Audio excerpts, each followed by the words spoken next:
सभी साथियों को प्यार भरा नमस्कार। साथियों, आज 10वीं कक्षा के संस्कृत पाठ्यक्रम में निर्धारित पुस्तक सेमुसी भाग 2 के चतुर्थ पाठ शिशु लालनम का अभ्यास करेंगे। इस पाठ का संपूर्ण हिंदी अनुवाद अत्यंत सरलता से और अच्छी तरह से समझाकर पहले कर दिया गया है। यदि आपने वह वीडियो नहीं देखी है तो पहले उस वीडियो को देखें ताकि यह अभ्यास आपको बहुत ही सरलता से और तुरंत समझ में आ जाए। तो आइए शुरू करते हैं। पहला प्रश्न है, एक पदेन उत्तरम लिखत। एक पद में उत्तर लिखिए। कुश लवौ कम उपसृत्य प्रणमतः। कुश और लव किसके पास जाकर प्रणाम करते हैं? तो उत्तर है रामम। राम के पास जाकर वो प्रणाम करते हैं। तपोवन वासिनः कुशस्य मातरम केन नामना आह्वयन्ति। तपोवनवासी कुश की माता को किस नाम से पुकारते हैं? देवी इति नामना आह्वयन्ति, यानी कि देवी नाम से पुकारते हैं। और वाल्मीकि उनको वधु के नाम से पुकारते हैं। वयो अनुरोधात कह लालनीय भवति। आयु छोटी होने के कारण कौन प्यार करने योग्य होता है? बिल्कुल स्पष्ट उत्तर है शिशु। पाठ का नाम भी है शिशु लालनम। केन संबंधेन वाल्मीकि ही लव कुशयो गुरु। किस संबंध से या किस कारण से वाल्मीकि जी लव और कुश के गुरु हैं? उपनयन उपदेशेन। उन्होंने उनको उपनयन संस्कार की दीक्षा दी थी, इसलिए वो उनके गुरु हैं। उपनयन उपदेशेन। कुत्र लव कुशयो पितुः नाम न व्यवह्रियते। लव और कुश के पिता का नाम कहां पर नहीं पुकारा जाता? तपोवने, तपोवन में। दूसरा प्रश्न है, अधोलिखितानाम प्रश्नानाम उत्तराणि संस्कृत भाषया लिखत। नीचे लिखे हुए प्रश्नों के उत्तर संस्कृत भाषा में लिखिए। रामाय कुशलवयोः कंठाश्लेषस्य स्पर्शः कीदृशः आसीत्। राम के लिए कुश और लव का कंठ आश्लेष का स्पर्श कैसा था? रामाय कुशलवयोः कंठाश्लेषस्य स्पर्शः हृदयग्राही आसीत्। हृदय को आकर्षित करने वाला था, दिल को छूने वाला था। आपके मन में ये विचार जरूर आया होगा कि यहाँ पर ये रेड कलर में क्यों किए गए हैं। मैं आपको बताना चाहूंगा कि जो एक पद में उत्तर होते हैं या पूर्ण वाक्य में उत्तर होते हैं उनमें कुछ खास अंतर नहीं होता, केवल एक दो शब्द को ही बदलना होता है। देखिए यहाँ पर हमारा प्रश्नवाचक शब्द कीदृशः, तो इसके स्थान पर केवल हृदयग्राही आ गया। बाकी सारे जो शब्द हैं वो प्रश्न वाले ही हैं। तो ये डायरेक्ट नहीं पूछे जाते, ये या नाट्यांश, काव्यांश या फिर गद्यांश के माध्यम से पूछे जाते हैं।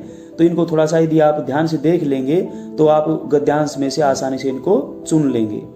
रामः लव कुशौ कुत्र उपवेशयितुम कथयति। राम लव और कुश को कहां बैठाने के लिए कहते हैं? रामः लव कुशौ अंकम सिंहासनम उपवेशयितुम कथयति।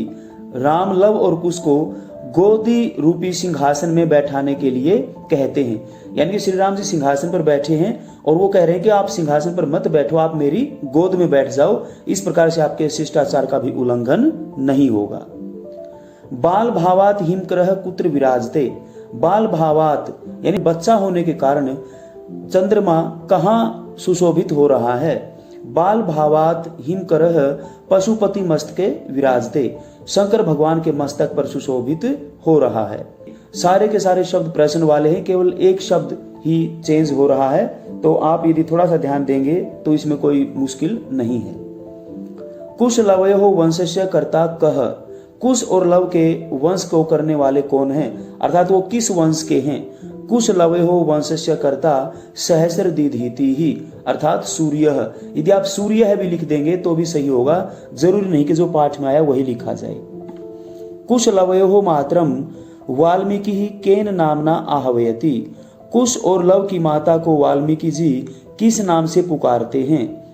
कुश लवयोः मातरम वाल्मीकि ही वधु इति नामना आह्वयति, यानी कि वो वधु अर्थात बहू ऐसा कहकर वो उसको पुकारते हैं। तीसरा प्रश्न है, यथा निर्देशम उत्तरत। यथा निर्देश यानी निर्देश के अनुसार उत्तर दीजिए।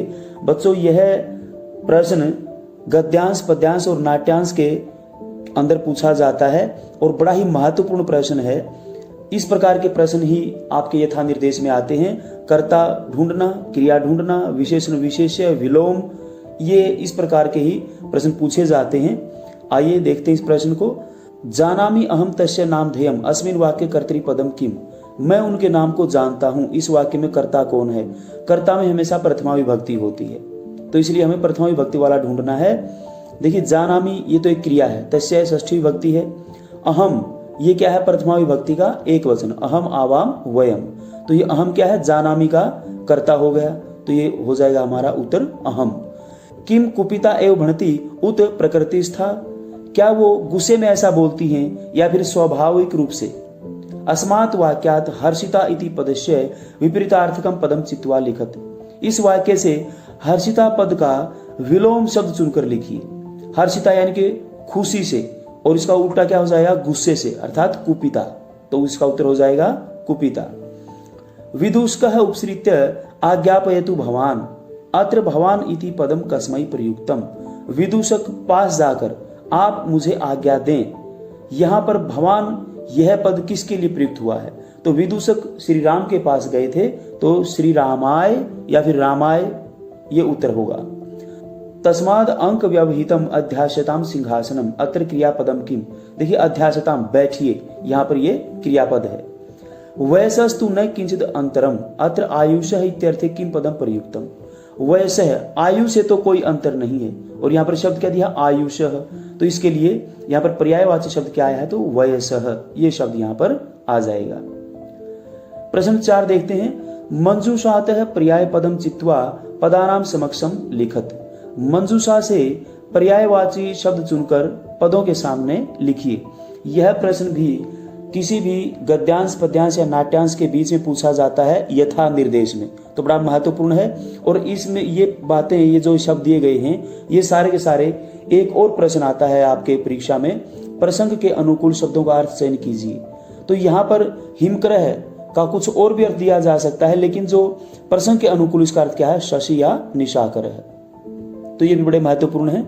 हिमकरह, हिमम करोति इति हिमकरह, उपपत्तपुरुष समास है जो आपके सिलेबस में भी लगा हुआ है। शशि ही निशाकरह, निशाम करोति इति निशाकरह, ये भी उपपत्तपुरुष समास है। संप्रति, इदानीम, अधुना, यानी कि आजकल, अब या इस समय, ये पर्यायवाची हैं आपस में। समुदाचार है, यानी कि अच्छा व्यवहार। शिष्ट आचार है, शिष्ट आचार है, शिष्ट आचार है, सदाचार है। पशुपति, पशुनाम पति, षष्ठी तत्पुरुष समास है यहाँ पर। शिव चंद्रशेखर, शंकर भगवान के लिए आए हैं तीनों शब्द। तनय, तनय होता है पुत्र, तो पुत्र सुतः। सहस्र दीधीति ही, सूर्य या भानु, इसको सहस्रांशु भी कहा जाता है। तो ये यथा निर्देश में भी काम आएंगे, और जो आपका प्रसंग के अनुकूल शब्दों का अर्थ चयन करना होता है, वहां भी ये प्रश्न बड़ा महत्वपूर्ण है। प्रश्न 4 का आ भाग है विशेषण विशेष्य पदानी योजयत, विशेषण और विशेष्य को जोड़िए।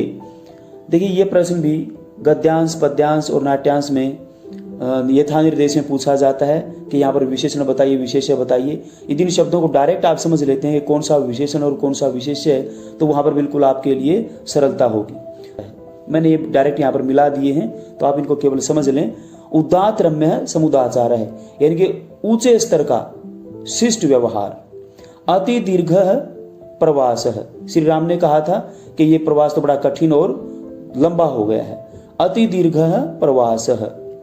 समरूप कुटुंब वृतांत है, ये भी श्री राम कहते हैं कि हमारा जो कुटुंब का जो यानी परिवार का जो वृतांत है और इनके परिवार का वृतांत है बिल्कुल एक जैसा है। हृदयग्राही स्पर्श, कुमारयो कुशलवयो। प्रश्न 5 है संधि वाला। अधोलिखित पदेषु संधिम कुरुत, नीचे लिखे पदों में संधि कीजिए।